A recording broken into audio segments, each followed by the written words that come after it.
it's Nell, and I am sitting here in my dining room thinking about what I want to do for a really quick Christmas centerpiece. So I'm going to share this idea with you. It comes together really fast, uses these ingredients, which you should be able to find, and I'm going to make it for you coming up right now.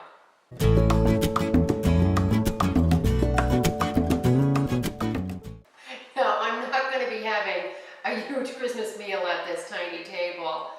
In my home, I'm making this arrangement for someone else at their home because I still don't have a dining room table. I sold mine when I moved from Santa Barbara, and I'm just really taking my time getting a dining room table. So I'm using this smaller table. So if you were to make this, you would probably have a much bigger table. So this one's only about 3 feet long, but you're going to get the idea. And these ingredients I bought at a market called Sprouts. It's a farmer's market store. I believe they're only in the West. I used to make these arrangements in Santa Barbara, and I'd get things at the farmer's market there. But I wanted to do things that I thought that you could easily find too. So I'm going to tell you what I'm going to use. Acorn squash, pink grapefruit, Brussels sprouts. These are Gala apples. The cutie mandarin oranges, which are available everywhere now.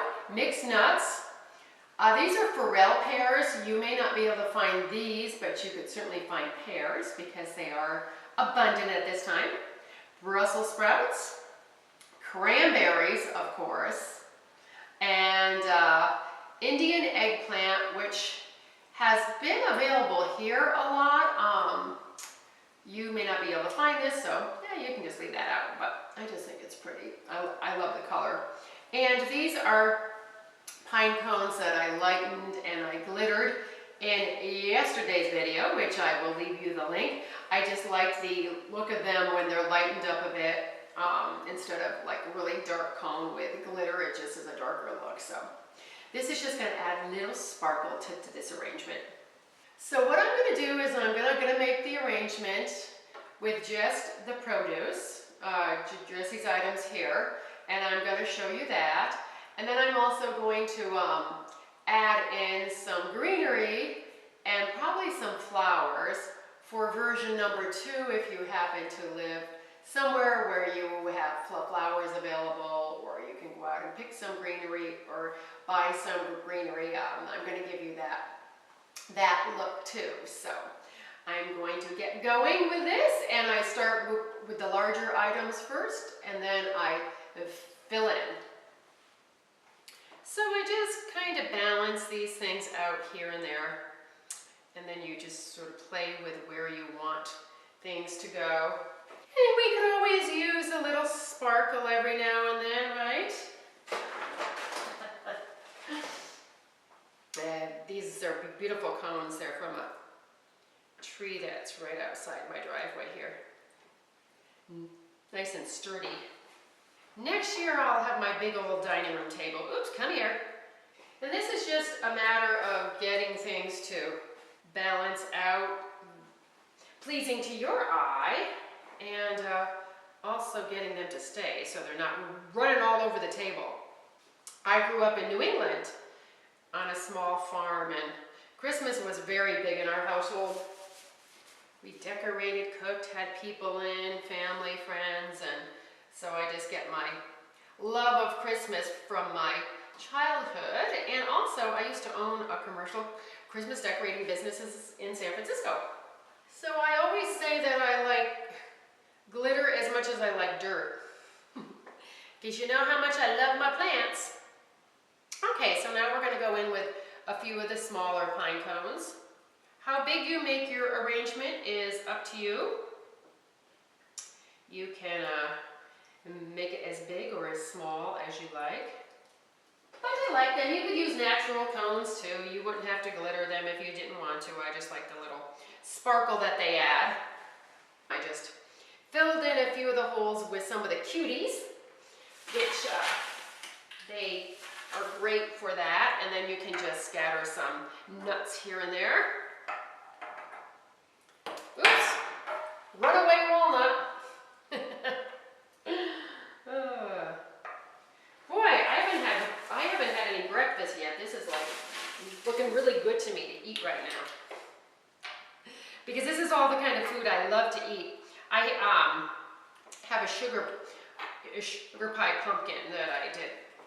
I used an arrangement for Thanksgiving, and I'm going to use that and the acorn squash to make soup.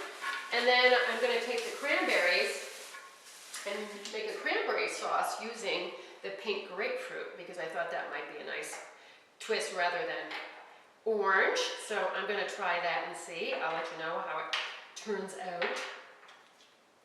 And these I'm just going to kind of put here and there. Don't forget to do both sides, because you're going to have people on both sides of the table. I think the nuts make a nice border, and when I get the cranberries in there, that'll be fine. But I just realized I forgot the Brussels sprouts. These aren't that high, so your guests can certainly see each other. So now the Brussels sprouts kind of go running through. It took longer to get the cranberries to stay than it did to do the whole arrangement. But they make that nice red border. So here is your feast of an arrangement. This is option number 1. Okay, so here's the arrangement. I took away the cranberries and the walnuts because I just wanted a different look. I went out and I picked some greenery. Okay, so that gives us some greenery here and there. And these you can just add in wherever you can get them to stay. So I'm going to add in the last few green balls here. And I chose the green matte because the red was so shiny and the pine cones are shiny. So, and these are mini carnations that are now about 3 weeks old. I just took the bouquet apart. And I'm just going to tuck a little bit in here and there. And the good thing about carnations is they last. Even if they're not in water, they would last for the day. I'll just cut this one down, and I'll put this one down over here because it kind of needs a flower over here. No, I haven't shrunk. I'm just sitting on a footstool, because I think it gives a better perspective of the arrangement. So this whole thing, going out to get the greens, gathering everything, took me about an hour and 15 minutes to do both of the arrangements. But a lot of that was taking pictures too. They come together really, really fast. I hope you like one or the other. Let me know which one you like better. And be sure and check out the blog post that goes along with this. There'll be more details about this arrangement and also the link to the pine cones. You want to do some glittering of your own. I've also done a couple Christmas ornament DIY books. You can find those on our website. One is Mother Nature Inspired Christmas Ornaments, and the other is Ornaments to Make Your Christmas Sparkle. You can find them at joyousgarden.com. I added a string of the little fairy lights. They're on a wire, so you can adjust them where you want them to go, and they run on a battery pack. And they're really fun to add into arrangements after dark. So I hope you have found this to be inspirational, so maybe you make a do-it-yourself fruit and vegetable Christmas centerpiece of your own. And I thank you for all your likes, your comments, and your subscribes. I really appreciate them. I have a lot more videos coming your way. We're winding down on the year. I think I only have one new video coming up after this because I'm going to take some time off. It's going to be a plant video. And then next year, you know, I got lots of garden stuff coming your way. And some of this too. I thank you so much for watching, and I wish you a wonderful and a joyous holiday season, and Happy New Year!